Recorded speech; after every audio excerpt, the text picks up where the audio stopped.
નમસ્કાર દર્શક મિત્રો, ગુજરાત ડિવિઝન ન્યૂઝમાં આપનું હાર્દિક સ્વાગત છે। સમાચાર। દાહોદ એલસીબીની મોટી કાર્યવાહી। કટવારા બોર્ડર પરથી 2.4 કરોડનો દારૂ જથ્થો ઝડપાયો। દાહોદ જિલ્લાના કટવારા પોલીસ સ્ટેશન વિસ્તારના હેઠળ આવેલા ગુજરાત મધ્યપ્રદેશ બોર્ડર પર ખંગેલા ચેકપોસ્ટ પાસે દાહોદ લોકલ ક્રાઇમ બ્રાન્ચે મહત્વની કાર્યવાહી કરી છે।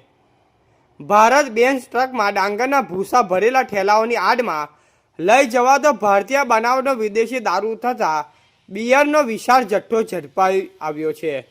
પોલીસ અધિક્ષક રવિરાજસિંહ જાડેજા દાહોદના માર્ગદર્શન મુજબ જિલ્લાના પ્રોહિબિશનની અસામાજિક પ્રવૃત્તિઓ પર અંકુશ લાવવા એલસીબીની ટીમને સતત વોચ અને રેડ અંગે સૂચનાઓ આપવામાં આવી હતી, જેના અનુસંધાને એલસીબી સ્ટાફ દ્વારા માહિતી સંકલ્પ દરમિયાન બાતમી મળી હતી કે મધ્યપ્રદેશ પિટોલ દાહોદ તરફ આવેલ રહેલ Bharat Benz truck register number RG04GD 1529માં ડાંગરના ભૂસા ભરેલા પ્લાસ્ટિક મીનિયાની થેલીઓની નીચે ઇંગ્લિશ દારૂ છુપાવવામાં આવ્યો છે।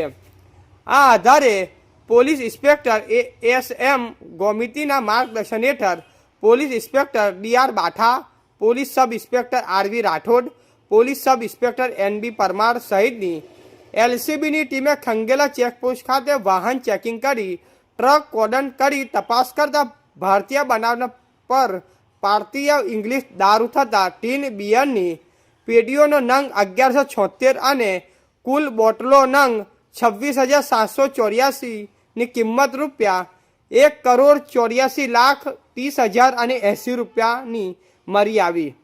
સાથે હેરાફેરીમાં ઉપયોગમાં લેવાયેલ ભારત બેન્ઝ ટ્રકની કિંમત 20 લાખ, મોબાઈલ ફોન નંગ 1 એની કિંમત 5,000, ડાંગર ભૂસા ભરેલા પ્લાસ્ટિક મીનિયાની થેલાઓની નંગ 189 કિંમત રૂપિયા 18,900 તથા તાડપત્રી અને દોરડું મળી કુલ કિંમત 2,04,53,980 રૂપિયાનો મુદ્દામાલ કબજે કરવામાં આવ્યો। અને આ કાર્યવાહીમાં રાજસ્થાનના રાજ્યના છોગારામ સન ઓફ રામલાલ કાનારામ જાતે બિશ્નોઈ થોરી, ઉંમર 30 વર્ષ, ધંધો ડાઇવિંગ, રહે સદરામ કી બોરી, ધનરાવ, તાલુકો ચોહટન, જિલ્લો બાડમેર, રાજસ્થાનને ઝડપી પાડી કટવારા પોલીસ સ્ટેશન ખાતે પ્રોહિબિશન અધિનિયમ હેઠળ ગુનો નોંધવામાં આવ્યો છે। આ રીતે કટવારા બોર્ડર પરથી દારૂની મોટી હેરાફેરી પકડી દાહોદ લોકલ ક્રાઇમ બ્રાન્ચે નોંધપાત્ર સફળતા મેળવી છે। રિપોર્ટર વિપુલ કુમાર બારિયા, પીપલોદ। સમાચાર જોવા માટે ગુજરાત ડિવિઝન ન્યૂઝ ચેનલને like, share, subscribe, bell icon press button દબાવવાનું ના ભૂલશો। ધન્યવાદ।